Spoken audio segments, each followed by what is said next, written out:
सभी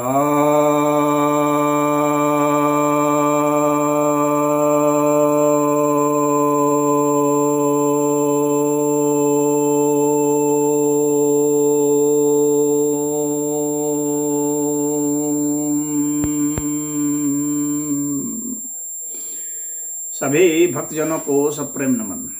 तो आज आपकी जिज्ञासा का समाधान लेकर आया हूँ। एक जिज्ञासा है, काफ़ी क्लिष्ट जिज्ञासा है कि समयातीत कालातीत अवस्था किसे कहते हैं और क्या यह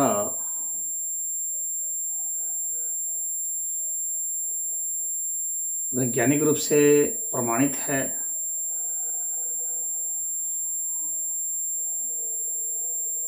देखिए, यह जो समयातीत अवस्था है, कालातीत अवस्था है, इसका जिक्र सिर्फ सनातन धर्म के ग्रंथ में आया है। सनातन धर्म के अलावा और कहीं पर भी आपको इसका जिक्र नहीं मिलेगा।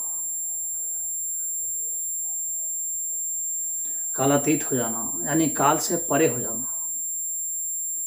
काल से परे हो जाना क्या है? जहां भूत, भविष्य और वर्तमान ये तीनों ही न रह जाए, उस अवस्था में चले जाना, तो ये कालातीत अवस्था है।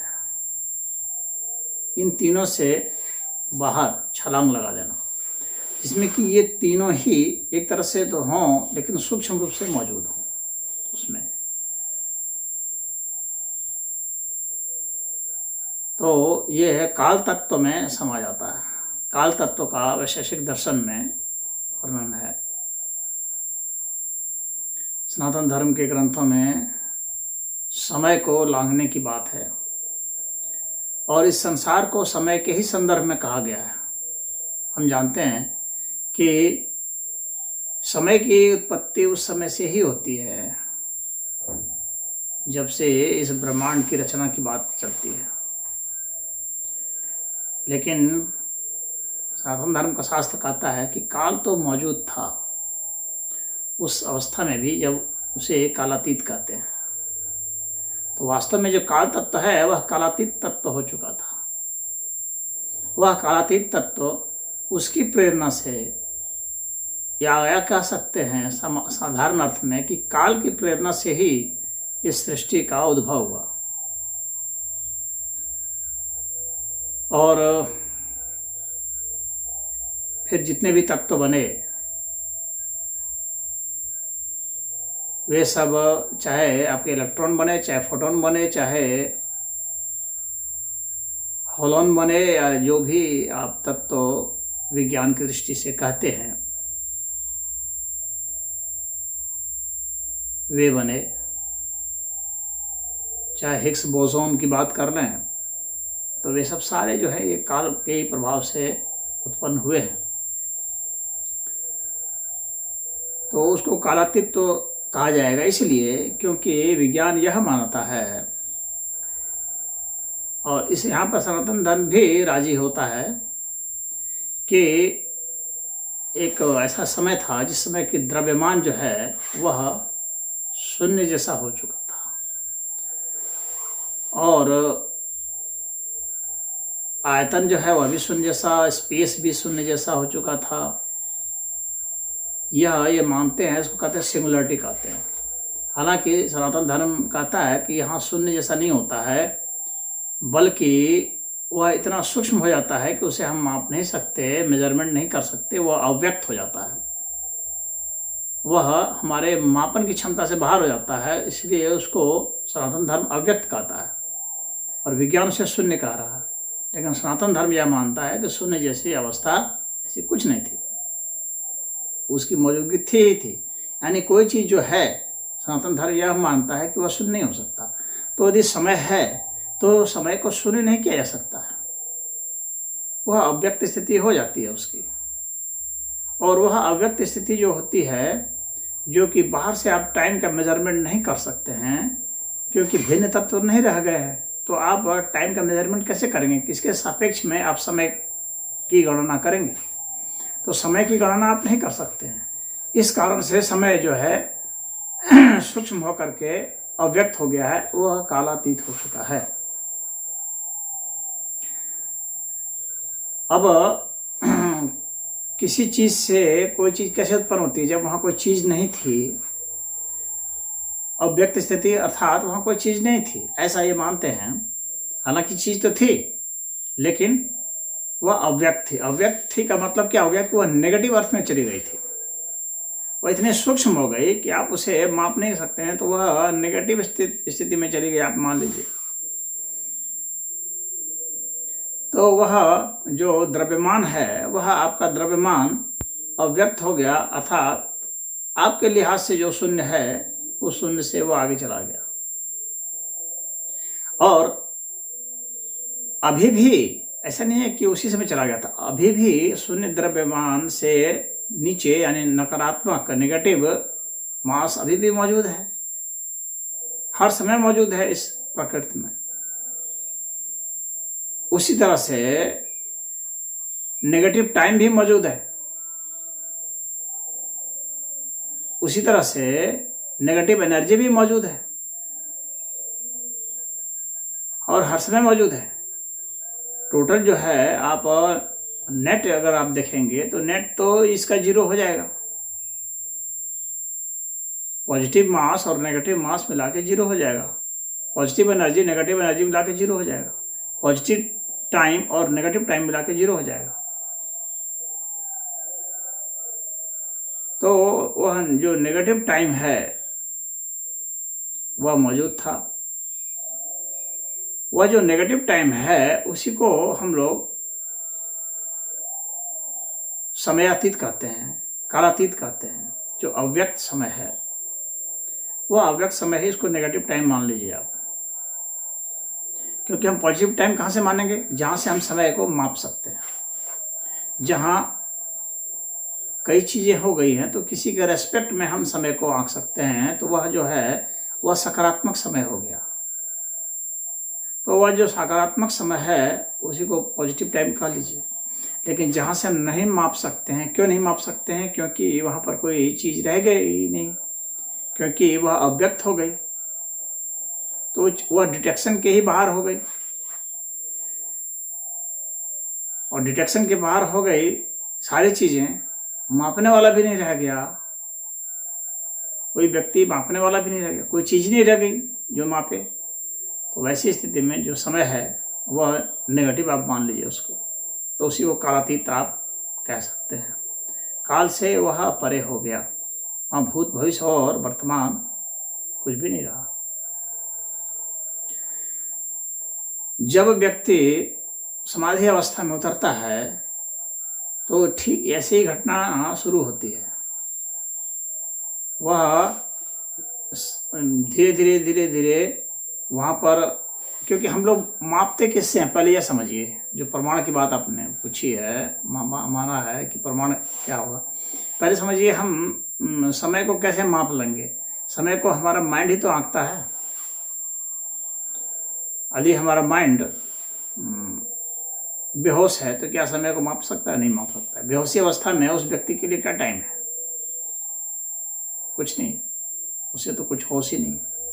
उसी तरह से गहरे सुषुप्ति अवस्था में उसके लिए क्या टाइम है? कुछ टाइम नहीं है। लेकिन उसका टाइम का इंडिकेशन जरूर है वह, यानी वह कनेक्टेड तो एक अर्थ में जरूर है, भले उस समय उसको पता नहीं है, लेकिन वह संकेतों को लेता है। इसीलिए तो कोई व्यक्ति सो रहा है तो जब उसको उस समय पता नहीं है समय का, लेकिन जब हम उसे हिलाते हैं डुलाते हैं तो वह उठ जाता है। उड़ जाता है इसका मतलब क्या हुआ कि वहां तक सूचना पहुंचती है। अगर आप उसके चेहरे पर पानी फेंक देते हैं, छींटा मार देते हैं, तो सूचना वहां तक पहुंचती है।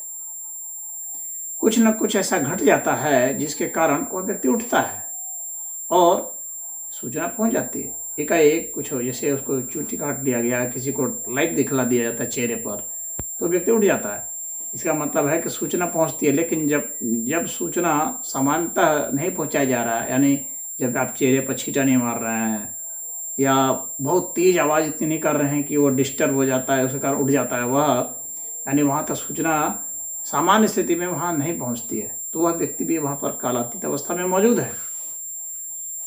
उस व्यक्ति का अस्तित्व उस समय कालातीत अवस्था में है। तो वह जो माइंड का जो स्टेट है, मैं उस माइंड के उस स्टेट की बात कर रहा हूँ, बॉडी की बात नहीं कर रहा। तो माइंड का वह जो स्टेट है वो पहुंच जाता है कालातीत अवस्था में प्रतिदिन हर व्यक्ति का, और वहां से पुनः जो है वो एनर्जाइज होकर के आता है, शक्तिशाली होकर के आता है।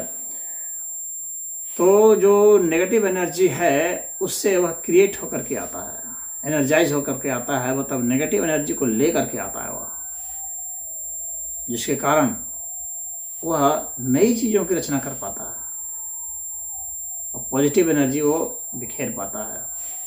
फिर इनका जो नेट रिजल्ट होता है वह तो खैर जीरो होता है पूरे अस्तित्व में, लेकिन उसकी मौजूदगी होती है। तो प्रमाण तो जैसे पूछा तो ये सुषुप्ति में चले जाता है, या प्रमाण है, समय बोध नहीं रहता, माइंड का है। तो माइंड का स्टेट कहाँ चला जाता है? तो कालातीत अवस्था में चला जाता है, बेहोश होने पर भी चला जाता है। और एक अवस्था और है समाधि की अवस्था। जब व्यक्ति ध्यान लगाता है तो उसमें क्या होता है कि हमारा माइंड इन चीज़ों में नहीं लगता है और बाहरी चीज़ों से अनअवेयर हो जाता है। तो इसका मतलब होता है कि वह टाइम डिटेक्ट नहीं करता है उस समय। ये जो समय का बोध जो है, क्योंकि बाहरी चीज़ों के संबंध से ही समय का बोध होता है, तो बाहरी चीज़ों का उसको बोध नहीं रहता है, इसका मतलब समय का बोध नहीं रहता। कितना समय बीत गया उसको पता नहीं होता है। तो समाधि अवस्था में रहेगा तो वो टाइमलेस स्टेट में होता है, वो बियॉन्ड टाइम चला जाता है एक तरह से। उसको टाइमलेसनेस भी कुछ लोग कहते हैं। टाइमलेसनेस तो मैंने जीरो टाइम कह दिए, आप उसे नेगेटिव टाइम भी कह सकते हैं, अव्यक्त समय भी कह सकते हैं, कालातीत भी कह सकते हैं। कालातीत अवस्था में चले जाना यह समाधि के जरिए संभव होता है। तो हमारा माइंड एक अलग लेवल पर चला जाता है, जहाँ पर समय नहीं है, जहाँ पर नाना प्रकार की चीज़ें नहीं हैं, जहाँ पर आकार प्रकार नहीं है। तो ये साकार अस्तित्व नहीं है, पदार्थ नहीं है वहाँ पर। तो वैसी स्थिति में चला जाता है, लेकिन उसको वहाँ बोध रहता है। तो बेहोशी से और सुषुप्ति से अंतर इतना होता है समाधि में कि वहाँ उसे अवेयरनेस होता है, लेकिन बाहरी चीज़ों का अवेयरनेस नहीं होता है। अवेयरनेस होता है अवेयरनेस का, उसकी जागृति होती है जागृति की, यानी जागृति के प्रति ही वह जागृत होता है और किसी अन्य चीज के प्रति नहीं। और उस जागृति वाले स्टेट को ही हम जो है कालातीत अवस्था कह देते हैं। तो यह अब वैज्ञानिकों ने अभी जो आप देखेंगे इसे मिलता जुलता कोई चीज जैसे बनाया है, जिसको वो जो कहते हैं टाइम क्रिस्टल है, इसकी खोज की है वैज्ञानिकों ने, टाइम क्रिस्टल की। सामान्य रूप से क्या होता है, जो सेकंड लॉ ऑफ थर्मोडायनेमिक्स है उसमें यही है कि कोई चीज़ जो है वो है तो वो अपने स्टेट को नहीं रखती है, उसमें कुछ ना कुछ डिसऑर्डर होता है, एंट्रोपी होती है, उसमें कुछ परिवर्तन होता है, यानी हम एक जैसे नहीं रहते हैं, हम बदलते रहते हैं। ये सेकंड लॉ ऑफ थर्मोडायनेमिक्स है, जिसको कि यहाँ फॉलो करता है। लेकिन जो टाइम क्रिस्टल होता है वह इसको फॉलो नहीं करता है। उसमें उसकी जो सिमेट्री बनती है, जो पैटर्न बनता है उसका, वो पैटर्न अस्थायी जैसा हो जाता है, फिक्स हो जाता है, और वह किसी प्रकार की ऊर्जा को नहीं लेता है, ग्रहण नहीं करता है। तो क्यूबिट्स का साइंटिस्टों ने एक्सपेरिमेंट किया है, जैसे सुपर कंप्यूटर में क्यूबिट्स होते हैं। अब वे जो क्यूबिट्स हैं तो उन्होंने अपना एक पैटर्न बना लिया और उसको बहुत लो टेम्परेचर में, जिसको एब्सोल्यूट जीरो टेम्परेचर कहते हैं, वहाँ पर उसको ले जा करके उसको फिक्स किया गया। तो वहाँ देखा गया वो फिक्स हो गया, उसने अपना एक सिमेट्री ग्रहण कर ली, एक पैटर्न बना लिया। अब वह पैटर्न जो है किसी भी बाहरी ऊर्जा से प्रभावित नहीं होती है। जब लेजर का बीम उसमें डाला जाता है, डाला गया साइंटिस्टों के द्वारा, तो वहाँ पर उन लोगों ने देखा कि वह संकेत तो लेता है, यानी फ्लिप करता है इधर से एक, लेकिन उसका फ्लिप जो है बस वो पोजीशन बदलता है, ए से बी, फिर बी से ए से बी से, इस तरह से वह हजारों टाइम वो करता रहेगा, लेकिन उससे उसका पैटर्न बदलता नहीं है और वह संकेत, और वो कोई किसी प्रकार की ऊर्जा नहीं लेता है, सिर्फ जो है एक संकेत लेता है, बस इतना ही करता है। और उस स्थिति में वह अनंत समय तक के लिए रह सकता है। कितने समय के लिए वैसी स्थिति में रह सकता है? अनंत समय तक के लिए रह सकता है, लगभग उस स्टेट में वो रहेगा, उसको कोई डिस्टर्ब नहीं कर सकता, यानी उसका जो ऑर्डर है उसको कोई तोड़ नहीं सकता, वो अपने ऑर्डर को मेंटेन करता है। तो ये सेकेंड लॉ ऑफ थर्मोडायनेमिक्स का वायलेशन हो गया, वो एंट्रोपी से बाहर चला गया। तो ये जो टाइम क्रिस्टल, इस तरह से वैज्ञानिकों ने इसका नाम दिया है टाइम क्रिस्टल। तो ऐसा वो जो एक स्थिति उसने ऐसी बना ली क्रिस्टल जैसा कि वह जो है अब बदलने वाला नहीं है, क्रिस्टलाइजेशन हो गया समय का ही, अब उस पर असर नहीं आ रहा है। तो एक उसमें से जो एक रेस्पेक्ट में दूसरा है, उसका कोई टाइम उसमें नहीं कैलकुलेशन उसका होगा। तो वह समयातीत अवस्था, इसको वैज्ञानिकों ने भी महसूस किया है। जब कैसे वैज्ञानिक पता लगा रहे हैं कि भाई जब ये सृष्टि का निर्माण हुआ उसका पहले क्या चीज़ अवस्था थी, तो वो सब समयातीत में चला जाता है मामला। तो ये जो है एक्सपेरिमेंटली कुछ सिद्ध हुआ है, वैज्ञानिक रूप से सिद्ध हुआ है और दार्शनिक रूप से तो है ही।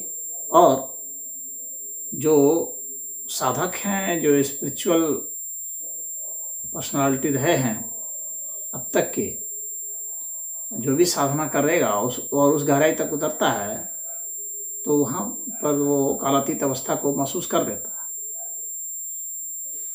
तो बात इतनी है, ये काफ़ी, चूँकि ये जटिल जो है प्रवचन था और हमारा क्योंकि प्रश्न ही ऐसा था, तो इसलिए ऐसा समाधान किया गया। उम्मीद है जो लोग इसमें कुछ रुचि रखते हैं साइंस में, उसको कुछ, और साइंस और स्पिरिचुअलिटी से संबंधित जो लोग हैं उनको रुचि लगी होगी और आपकी समस्या का समाधान हुआ होगा। हरि ओम।